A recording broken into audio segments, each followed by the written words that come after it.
Bet on Bears fans, another edition of the Chicago Bears podcast coming your way. Panther designer Jason McKie in the building. Got a lot to get into on today's episode as we get a little bit more insight into what this team is going to look like this season, and another special guest on the podcast outside of course, our own Jason McKie. Daniel Hardy's going to be joining us after a stellar on-the-scene season that he had last year to really just excite Bears fans. Want to hear what some of the steps he's going to take this season are going to be. Do want to let you guys know the Chicago Bears podcast is brought to you by the Advantage Dealer Group. Find your next Chevy, Toyota, or Acura and drive off in under 60 minutes, or they'll make your first car payment. Also brought to you by the Hard Rock Casino in Northern Indiana. Brought to you, Las Vegas Style Gaming, just 30 minutes from Soldier Field, exit 6, right off of I-80, 94. J-Mac, let's get into it, man. We're having a Bears interview fest this offseason. I'm absolutely loving it.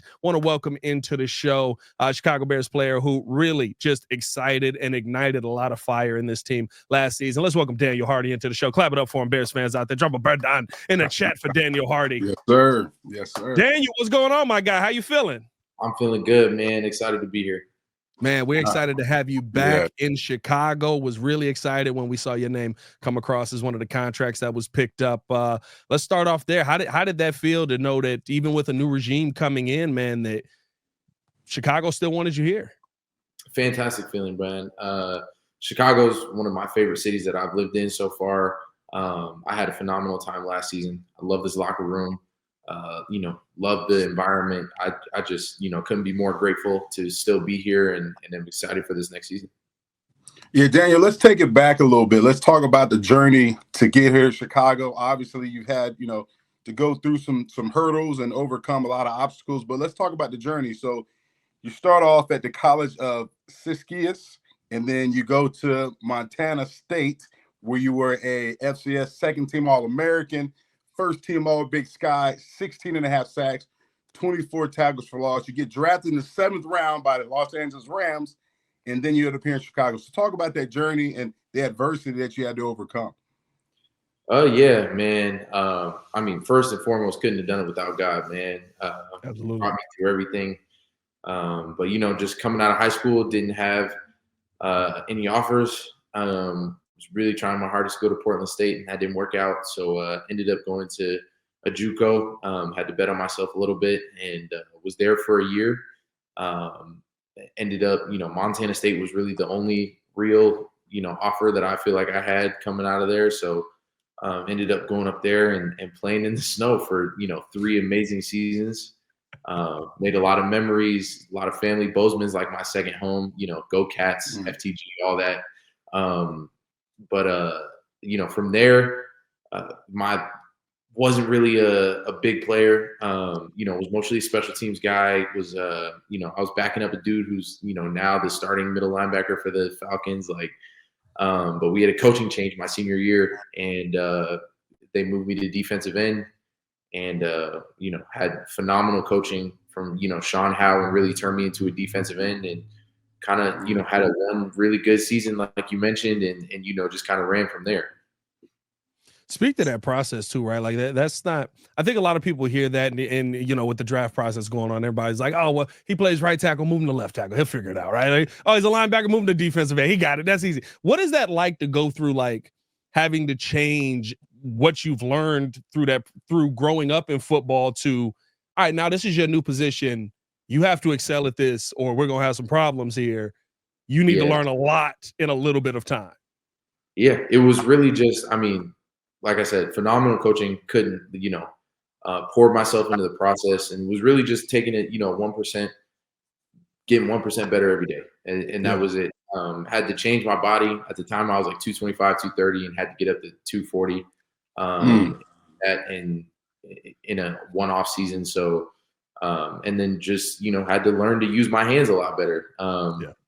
Perfect the art of rushing off the edge and being a disruptor. And it was, probably one of the greatest things that ever happened to me. So, it was there were times where I was frustrated with it. Things weren't working, and, just having one-on-one meetings with coaches because I can't figure out how to get around this dude on the edge, or, Yeah. learn how to get on this block, that block. So it was, I mean, it was a process, but, you know, I had a wonderful circle around me, tons of support, and, you know, was able to pull it off.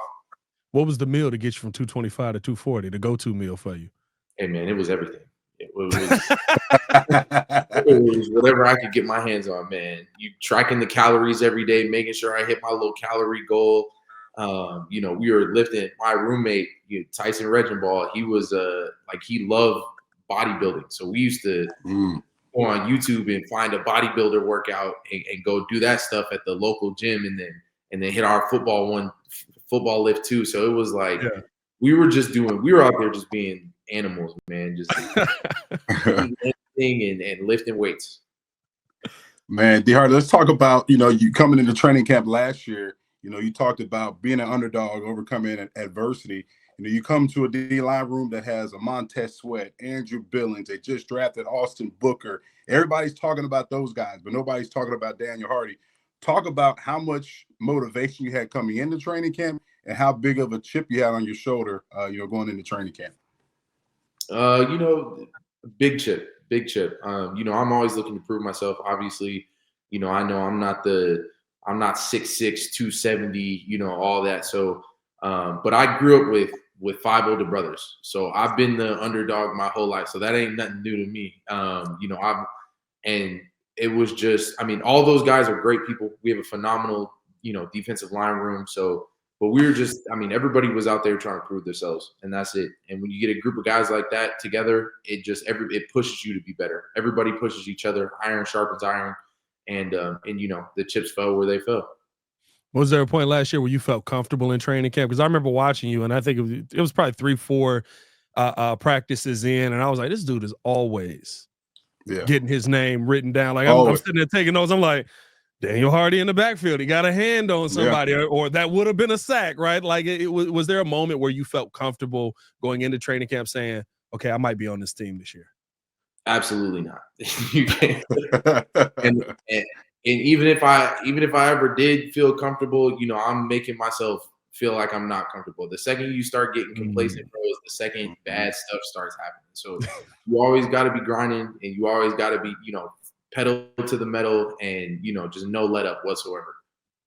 Yeah, D. Hardy, you talked about iron sharpens iron, and you guys trying to push each other in the D-line room. You know, I can recall during my days here, the running backs, you know, we always had fine money. So we dropped passes in practice. We collected fine money as a way to push ourselves. You know, what are some of the ways you guys push each other in the D-line room? Do you have like a fine system or different things that you do to help motivate each other? We definitely do have a fine system. Most notable being like offsides. So you jump offsides, you get a fine in there. It's less in practice, but it's a lot in games. So, but it's constant competition. Everybody, like, I mean, whether it's get offs, drills, whatever, like how many sacks somebody got in practice, everybody's we're all keeping score. Everybody's talking trash, and we're all like trying to push each other to get better. Everybody's just trying to outdo the other one.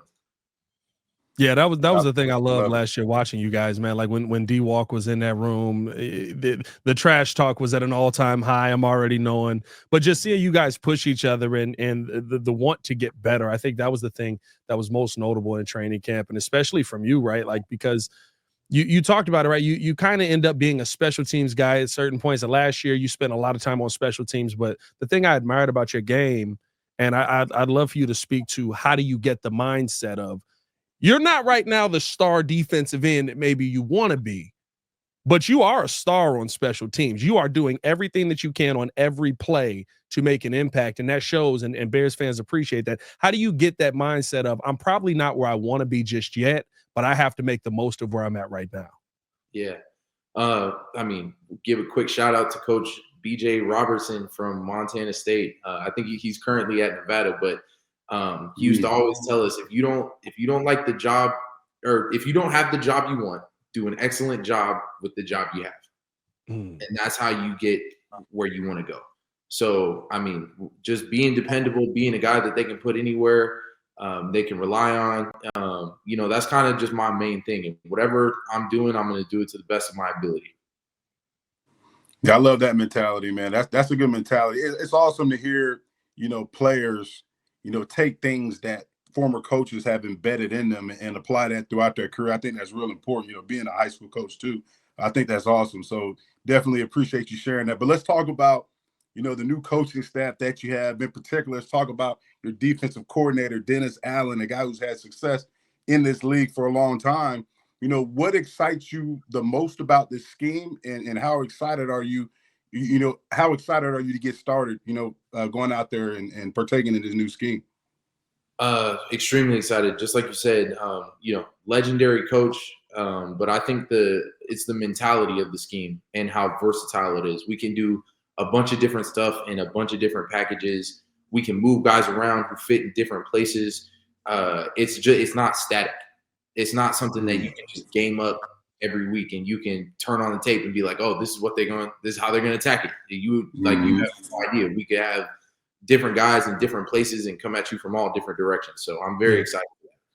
When you look at this upcoming season, right? Of course, you play in the NFL. Success ends at Super Bowl, right? Everybody's gonna say the success for us is a championship. But for you in your personal journey, what would define success for you in Dennis Allen's new system, coming off of what happened last year with a lot of ups and downs, a lot of coaching changes and different things like that? What in your mind makes this season a successful season when it's all said and done? That's a fantastic question. Probably something I haven't even considered, but honestly, I'd say, just being in a legendary place like Chicago that has so much football history, and, this team not having made the playoffs in a long time, I feel like that would be a very big step for this team, making the playoffs, showing that we're contenders and that, we're not the old Chicago Bears, of late that everybody, has known. So, that right there would be a big message. Yeah, we had a chance to hang out last weekend, or the weekend before last, D. Hardy. Don't tell the personal stories now, J Mac. Hey, Pat, relax, Pat. This is football talk, Pat. Relax, okay, all right, never mind. Football talk, Pat. No, but the first thing I said, welcome back, and you're like, man, J Mac, I was working, and it was good to hear that. I know you're a workaholic and obviously working at your craft, but tell the Bears fans in particular, what is the biggest thing that you went into the offseason that you wanted to improve upon? Mainly the biggest thing was, obviously you got to get rid of those old naggy injuries from, the season. I played all 18 games, but I was not healthy for all 18. But, get back to 100%. And the big thing was my balance. Like you said, I'm an undersized end a little bit, and, I'm an edge guy. So, being able to work that edge and work, bend and rip and play low to the ground, that's a huge thing for me. And I feel like that's going to be a major tool helping me going into this season. So that was just working on my balance, ankle and foot stability, all that good stuff. And, just trying to perfect my craft as an edge rusher, working hands, hand-eye coordination, all that stuff. So where do you feel your game is right now? Where do you feel your like you can walk in a room and say, this is what I am great at right now? Playing defense. That's my main. I got one for you. Say it with your chest. Say it with your chest. I love it. You feel right now that you are that all around defensive end, that what you've added to your game this offseason has helped you become that all around defensive end. Absolutely. And I'll never say anything else. The main thing, in this game is really just belief in yourself. And that's something that I learned, in my time in LA, coming, like you said, from Siskiyou to Montana State to somehow making it to the NFL, is just, always believing in yourself, because nobody's going to believe in you like you do. And you got to be your biggest fan and your biggest critic. Yeah, D. Hardy, you didn't tell me I butchered the name earlier when I asked you the first question. It's Siskiyou? Is that how you pronounce it? Siskiyou, yeah. I didn't want to blow up the spot. So I thought you give me the smirk, and I was like, oh, yeah, I didn't mess it up. And, I went You had a lot of S's in there, J-Mac. It was a lot of S's in there. Pat, you didn't even know he went there. You didn't even know that. I knew he went there, and you want to know what I didn't say? No, you I didn't try not. to say the name. I didn't try to say the name. Pat, you did not know he went there at all. You did not know he went there at all. No, but going back to this offseason, right? You guys got, obviously, not a new strength coach. Obviously, Pierre was there last year, but he was elevated to the head strength coach. Talk about how this year's off-season workout program is different from last year's? Pierre has been, I mean, I love Pierre, love what he's done with the program. And I think the way he structured the work that we're doing is more specific to our position. So, you know, he doesn't have, you know, defensive ends, D linemen, O line out there running, you know, 300s. We're doing a lot more short bursts, you know, 20-yard sprints, change of direction, things like that. Stuff that's more specific to our position that I feel like will translate better on the back end when we start getting into OTAs and then eventually training camp. Yeah, I think like this year, the one thing that I would love to see is just the consistent pressure on the defensive line. That's the one thing that Bears fans have been asking for. With the offseason program that's in place, do you see a team that is kind of coming together already? You guys are already in there working. Do you see a D-line room that's already coming together with some of the new pieces, Dio and Grady Jarrett in there, that feels like, okay, we know where each other's going to be and we know how each other's going to move or this early on in the process? Absolutely. I mean, some of the guys we've been together for, this is going on year 3. So we definitely have a good chemistry in the room. And I think, honestly, the biggest thing is just like guys are hungry. Like they're, you know, fed up, you know, tired of losing games. And I think that hunger is really starting to show. And the way that we work together, the way that we are intent when we go in there and we do workouts and things like that, is nobody's in there just trying to get through the work. Everybody's out there trying to get something out of it. And everybody's working towards something. And nobody's satisfied with where we're at. And we're all coming for, you know, we're coming for everybody. We're getting at people's necks this year. I love it. I love it. You got new head coach Ben Johnson, and everybody that we talked to Ron last week. He raved about him. Obviously, everybody has a lot of great things to say about him. What is your biggest impressions of Coach Johnson so far? He wants to win, and he wants to win now. There's no rebuild, none of that. Like, he's on a mission, and there's no success is the only option. We're burning the boats. How big of a jump is that, though, right, from last season, where there was a lot of games where watching the game, seeing how some of those games ended, it felt like you're right there. You're right on the other side of this. How big of a jump is it, do you think, in your mind, to take it from we're right on the other side of this, but we're on the losing end of too many games, to it's not just win now, it's make the playoffs, it's compete for the NFC title game this year. It is try and get to a Super Bowl this year. I mean, I think it's a huge jump, and I love the mentality of it. Like, we, you know, in a team meeting, you know, hopefully I'm allowed to say this, but like, we were talking about, you know, the mentality that we needed to have to win games. It's no longer just win. Like, we need to be blowing people out. Like, we need to be disrespectful with it. Like, what's buddy's name? He said, you know, I want his mom to get upset when she sees the way I'm doing her son on TV. Like, that's the mentality we need to have when we go in there. Like, so I think that's a huge thing, and I think it's gonna, you know, be the foundation and the building block on which we do everything this season. Yeah, I love that, man. That's the way it should be, man. You know, as a team, when you set foot on the field, you got to know that, hey, we kicking some tail regardless. You know what I'm saying? We coming out with the dub by any means necessary.